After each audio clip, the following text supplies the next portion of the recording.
A few weeks back, I gave Jeb Bush some credit for admitting that climate change is actually a fact. It's actually happening. Well, today I get to come on the air and take that credit back because he opened his mouth again and expanded on his original thought, and it got a little bit less thoughtful. He says, for the people to say the science is decided on this is really arrogant, to be honest with you. It's this intellectual arrogance that now you can't have a conversation about it even. The climate is changing. We need to adapt to that reality. So in there, he both admits that the climate is changing, but he refuses the scientific consensus that humans are actually influential on it, that we are both causing it, and that, in theory, we could actually do something to mitigate some of the effects of it. What I love about that quote is that he is literally, there's no editing of that quote. This is what he said sequentially. Yeah. For the people to say science is decided is arrogant, to be honest with you. I love to be honest with you, always suggesting that other times. I'm generally not. He's been lying. Right, I've been lying most of the time. He goes, it's this intellectual arrogance that now you can't have a conversation about it even. The climate is changing. We need to adapt to that reality. You just said both things right after each other. Like what? Yeah. And he also, in previous appearances, he has linked it to rising carbon emissions. Who does he think is releasing carbon into the atmosphere? Dogs. So he goes as far as you could go towards admitting that humans are influential in this process. And he can't go that last step, probably because he would be reamed by the feral creatures that he has to court in the nominating process. I think he's already been reamed. Maybe not by the feral creatures he has to court in the nominating process, but the people to whom he wants, from whom he wants and needs money to raise that $100 million he anticipates raising within a period of 2 months. Yeah, exactly. And he's being reamed on a lot of different issues. This is just one. I think that he is probably a little bit gun-shy about being reasonable in any way. I don't think we need to, don't give them credit for anything off the cuff here. He said that, and that might have, I don't know whether that was calculated or not, but the blowback from that led to this. Yeah. That's why this happened. Yeah. No. It's, I'll go back to your line. I'm not going to deny it. I won't go that far. I'll just go to the standard. To say it's decided is crazy because, Cenk and I were I think, Cenk and I, maybe it was an old school, maybe it was this show, just that, each year that we don't deny it, each year that we don't accept it, each year that we do deny it is, I don't know, tens of millions, hundreds of millions of dollars to these guys. At some point, they'll throw their hands up. But if they can wait 7 years, that's $683 million for the energy. This is great news. The longer we wait, the better. So he goes back to not denying it, but just to say it's arrogant to say the science, it's the Robert is decided. It's the Robert McCullough strategy, which is to abdicate his responsibility as a prosecutor there in Ferguson and to say, I'm giving you everything. How can you, and you heard it on Fox, them saying, how can you object to him? He gave them everything. It wasn't even Fox, it was Aaron Burnett on CNN. How can you argue with him? He did everything. He gave them all the information. Isn't that great?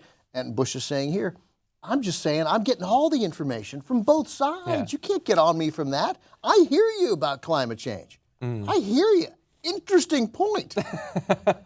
And over on the other side, I'm listening to the other guys who go, maybe not. Yeah. How can you get mad? I'm just listening to both sides. Don't you want me to do that? It's so disingenuous. I don't want him to do that. That's incredibly frustrating.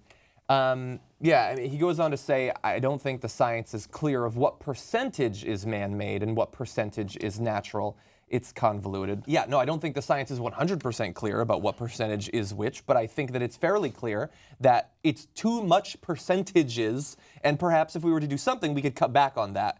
After all, if nature is releasing carbon in the atmosphere and that's causing heating, that has been going on for a long time. The new thing, the variable we can control, is our emissions, and so we should. And he says, really fast, so the thing he says is, you can't say that the science is decided, which is 100% true, is wrong. You can say that the science is wrong, but you can't say that it isn't decided. It's 97% of all scientists. I did the research again. You can check it yourself. At that point, if that's not decided, there is nothing that is decided. Our existence in the universe is not decided because you can find 3 percentage points of crazy people to deny any fact. We know about some of the facts that they deny. I decided I wanted to go beyond just scientists say it's decided. And so I wanted to find some organizations. Celebrities as well. Jenny McCarthy doesn't quite believe it. But no, I wanted some organizations. Is that true? Does Jenny McCarthy not believe that? I don't. I have no idea, actually.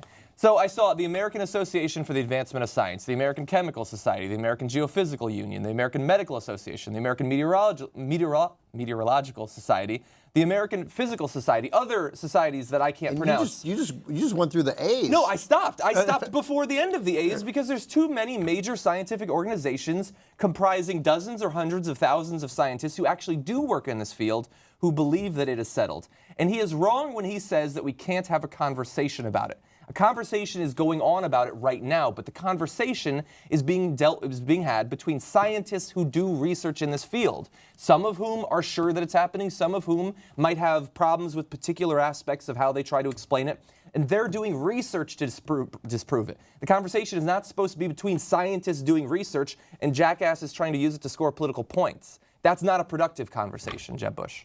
I don't think the science is clear as to what percentage is man-made, what percentage is natural. Are we not able to act until we nail that percentage down? Until it's 8.9 to 6.3. Yeah.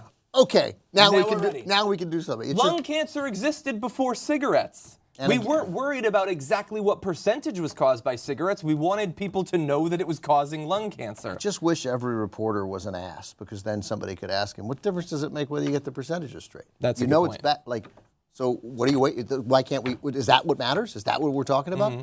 You know, so here's what percentage of our country needs to be underwater before we act? That's a more important percentage, I think. So here's the thing, you know, and of course we're not going to have the country underwater, and I hear what you're saying. I understand that. It's an but that's the kind of that's the hyperbole that they latch onto. It's also true in some cases. It's not the whole country. That's true, but a lot of it's Florida, so you know who gives a shit. For here's what you need to remember about Jeb Bush, and you need to remember it always.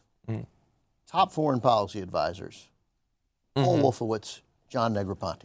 Paul Wolfowitz, John Negroponte. I've never heard either of those names. They're fresh faces. Paul Wolfowitz, we know, was Rumsfeld's deputy, played as big a role as anyone in making the Iraq War happen and then denying that it was a mistake.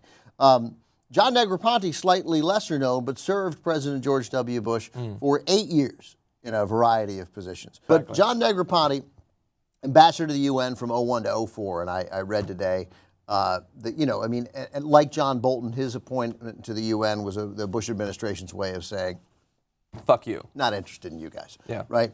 And then from 05 to 07, the Director of National Intelligence. From 07 to 09, Deputy Secretary of State. Important positions. Negroponte was, and I left out, I'm sorry, Ambassador to Iraq, I left out in between, like succeeded Paul Bremer. So, I mean, a key architect in the Bush administration's foreign policy in the Mideast. And these two guys are the top advisors to Jeb Bush. So to tie Jeb Bush to George W. Bush, it's the easiest thing for anybody to do. Yeah. And we know how he felt about climate change, George W. Bush. Not interested in talking about it, not interested in doing anything about it, just not an issue for him in any way. The international treaties, he's not going to be precise. There was a school of thought, which I repeated because I guess I read it, and it reads like a good story. Jeb Bush was supposed to be, he was the smart one. He was supposed to, but then he lost his campaign for governor, surprisingly, and George W. Bush won it. And that changed everything. Yeah. All of a sudden, George W. was ascending, and Jeb, who could possibly have been the nominee in 2000, all of a sudden had to wait, had to take a backseat to his brother, and then his brother wins, and then September 11th happens, and we're in this mess. But the Jeb was the smart one.